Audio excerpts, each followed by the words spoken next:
तुम्हारे बेटे ने आज फिर मेरे बेटे को पत्थर मारा है। मैं तुम्हें पहले भी बता चुकी हूँ, रोज रोज शरारत करना अच्छा नहीं होता। तुम अपने बेटे को समझा लो, यही तुम्हारे लिए अच्छा होगा। मम्मा मम्मा सब झूठ है, पहले की तरह इस बार भी झूठ बोल रही हैं टूनी आंटी। वो तो हम दोनों खेल रहे थे कि मानू चिड़े को चोट लग गई। देखा, मेरा बेटा झूठ नहीं बोलता। पहल तुम्हारे बेटे ने ही की होगी। मेरा बेटा तो लाखों में एक है। तुम सब मेरे बेटे से जलते हो। बिगाड़ लो, एक दिन तुम दोनों पछताओगे अपने किए पर। जाओ जाओ, बड़ी आई मुझे भाषण देने वाली।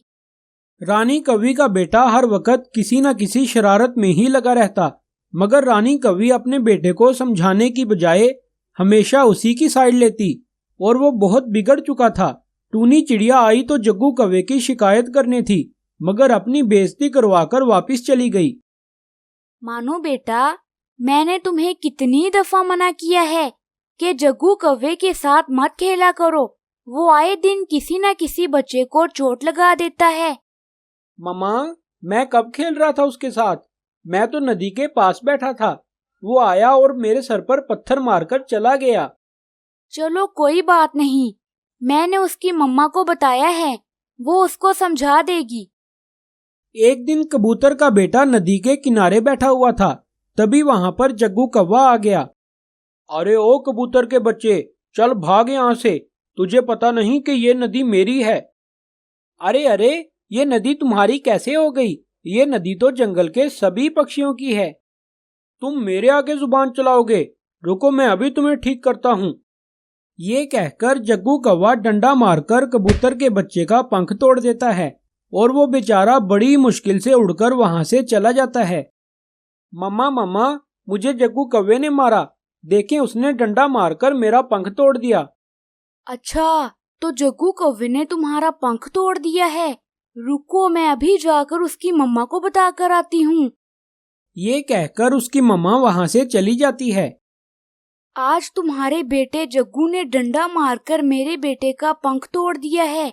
हम लोग तुम्हें बार बार समझा चुके हैं, मगर तुम फिर भी अपने बेटे को कुछ नहीं बोलती। अरे जाओ जाओ, तुम लोग तो वैसे ही मेरे बेटे से जलते हो। मेरा बेटा बहुत बहादुर है, वो किसी से नहीं डरता। तुमने अपने बेटे को बहुत बिगाड़ लिया है। देखना, एक दिन तुम्हें अपने किए पर पछताना पड़ेगा।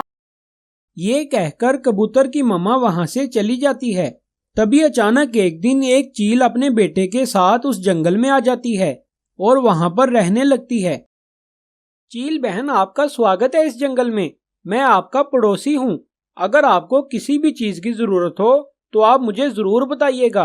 और हाँ, एक बात और, नदी के पास एक पेड़ पर रानी कवि और उसका बेटा जग्गू कौवा रहते हैं। उसका बेटा है तो छोटा बच्चा, लेकिन है बहुत शरारती। आप अपने बेटे को उससे बचाकर रखना। अरे तोते के बच्चे, मैं तो उसको एक नवाले में खा जाऊंगी। अगर उसने मेरे बेटे को कुछ किया तो तुम हमारी चिंता करना छोड़ दो। हम शिकारी हैं, शिकारी। जंगल के सब पक्षी हमसे डरते हैं। तभी एक दिन उसी चील का बेटा नदी पर से पानी पी रहा था, तो वहां पर जग्गू कौवा आ जाता है।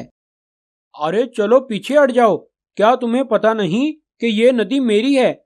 लगता है तुम इस जंगल में नए हो। कुछ दिनों में जंगल के पक्षी तुम्हें मेरे बारे में सब कुछ बता देंगे। चलो भागो यहाँ से। ये सुनकर वो बच्चा रोते हुए वहां से चला जाता है। क्या हुआ बेटा, तुम रो क्यों रहे हो? जल्दी बताओ। मम्मा मम्मा, आज मैं नदी से पानी पीने गया था, तो वहां पर जग्गू कौवा आ गया और उसने मुझे बहुत बातें सुनाई और मुझे वहां से भगा दिया।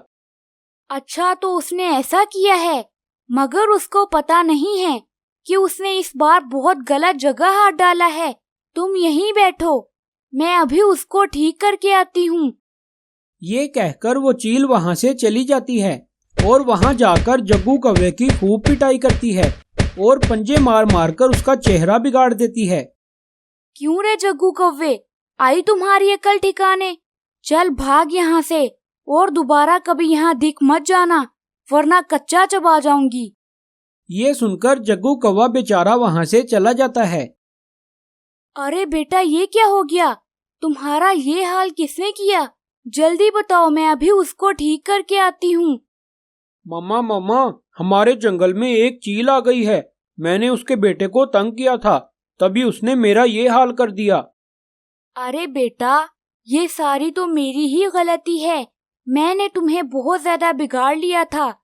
लेकिन तुम आज के बाद ये बात याद रखना कि दोबारा कभी किसी को तंग मत करना।